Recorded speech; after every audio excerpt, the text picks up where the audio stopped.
The psychology of the criminal mind has fascinated people forever. Books about true crime, shows about fake crimes, all the crimes, we love it. We love watching it all unfold, right? But at a time when I thought I'd seen it all, one case drew me back in and reminded me why these investigations are so addictive. It's a case with a twist, where the scammers actually turn on one another, and the psychology of why they did it just hooked me. It was so ridiculous when I first heard it that I decided to dig deeper and just break it down for your viewing pleasure. Our story starts a few days ago. I'm not just minding my own business, watching the Clinton News Network, when suddenly I heard an update on Instagram star Hush Puppy. An Instagram influencer who posted pictures of his lavish lifestyle could spend the next 20 years in a prison cell. Ramon Abbas, aka Hush Puppy, has pleaded guilty to money laundering in a US federal court. Now, okay, if you're a longtime Zilla holder, pump the stock, you know that we've covered Hush Puppy before when he went to jail. But the details on this case we haven't covered. Let me set the stage for you.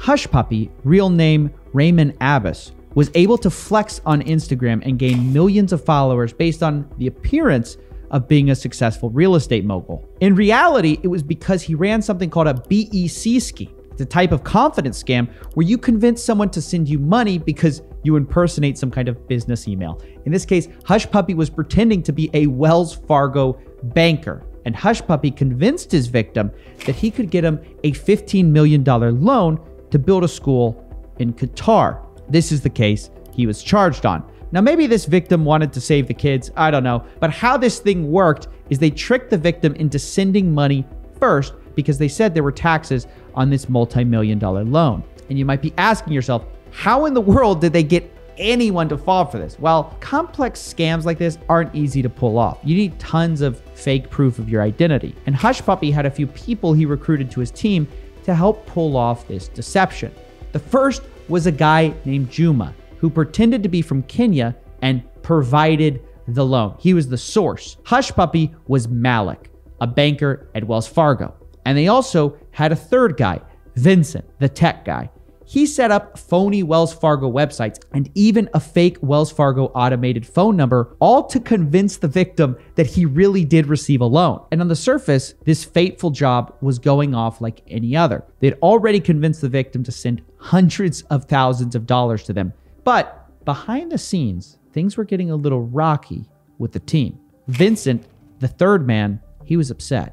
He wasn't happy with how much he was being paid or how fast he was getting paid. And he decides, you know what? This scheme isn't that hard for those other guys. You know, he was the one doing all the work, setting up the tech. Why not cut Hush Puppy and Juma out of the deal? And so he contacts their victim and tells them, hey, you're being scammed. That's right. He basically says, I'm here to help you. If you just start redirecting those scam payments to me, I'll save you from the scammers. Now, at the time, Juma and Hush Puppy didn't know this, but they were also planning to cut Vincent out. So imagine their surprise when the word got out to them that they had been beaten to the punch. Now they were the ones being cut out.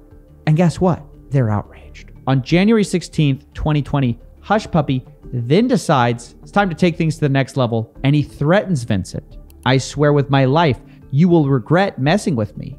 You will even wish you died before my hands will touch you. And that same day, Hush Puppy also contacts a fixer. This is someone who solves inconvenient problems. In this case, it's Nigeria's Deputy Commissioner, Abba Kyari.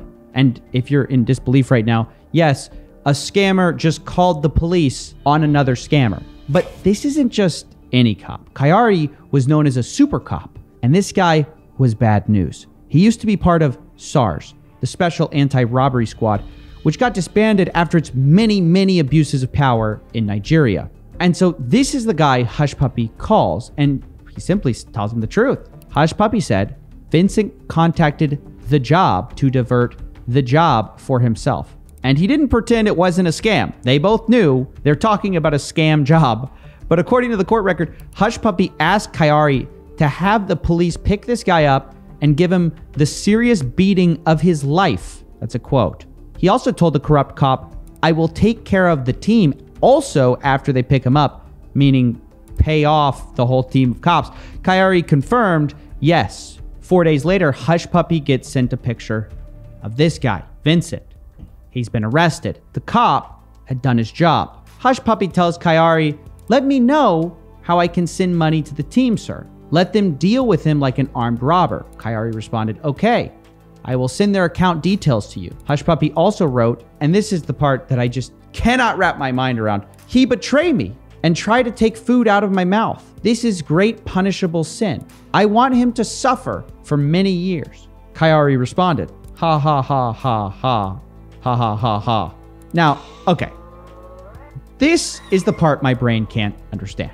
A scammer just told a cop to throw the book at someone who stole money from him, while also himself stealing money from people overseas. And we know that he planned to steal money even from Vincent, his partner. So he's mad and thinks it's evil to steal from your partner while also stealing from his partner.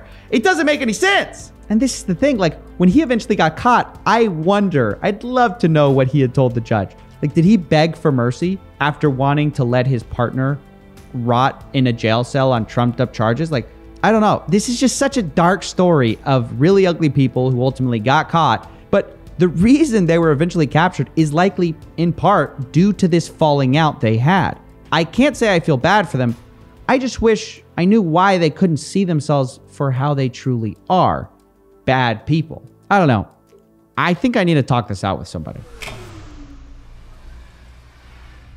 Hey, welcome back. Can I interest you in a limited special, Barb's Due? It's aged like fine wine. No, nothing today. I actually just need to ask you a question. Okay, yes, I leaked those texts, but I was doing society a service. That's illegal in the state of Virginia, you know. What are you talking about? I was just gonna ask you why no one sees themselves as evil. Oh, I thought you were gonna ask me about my threat on kiwi farms. No. I don't even know what that is. I'm asking because I'm stumped in this case with Hush Puppy. I mean, look, he blatantly stole money from people, but then when he gets money stolen from him, he gets angry about it. Like, can't he see he's the bad guy? Well, speaking strictly psychologically, this phenomena has been around for a while. Ever hear the story of Two Gun Crowley? No, but it sounds like a badass bad guy name. Yeah, but that's just it. This guy didn't see himself as a bad guy.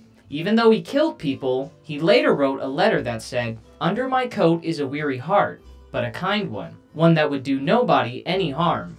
Do you think he actually believed that? I have no idea, but the way I see it, this Hush Puppy probably thinks the same way. They see all their own faults as forgivable, and other people's actions as unforgivable. That's just the way it is. Colloquially, I believe you humans refer to them as giant assholes. Huh, that's actually pretty insightful. Thanks. But with that out of the way, can we finally talk about Chris Chan? I've been dying to talk about Chris Chan. I have no idea what you're talking about. All the promises you made, all the kids you said you'd save, but what a shame, you're a fraud. Are you the same as who you're saying? No, you're not. Okay, bruh, know your story made up. Apologize, but really somehow you ain't say much. What a waste of someone with their fame up. You took from everyone, including all your day ones. I can't believe it still. The truth you need to spill. You prove the greed is real. You can't delete it, chill. From the start, it was doomed to fail. I heard you can't go to the moon from jail.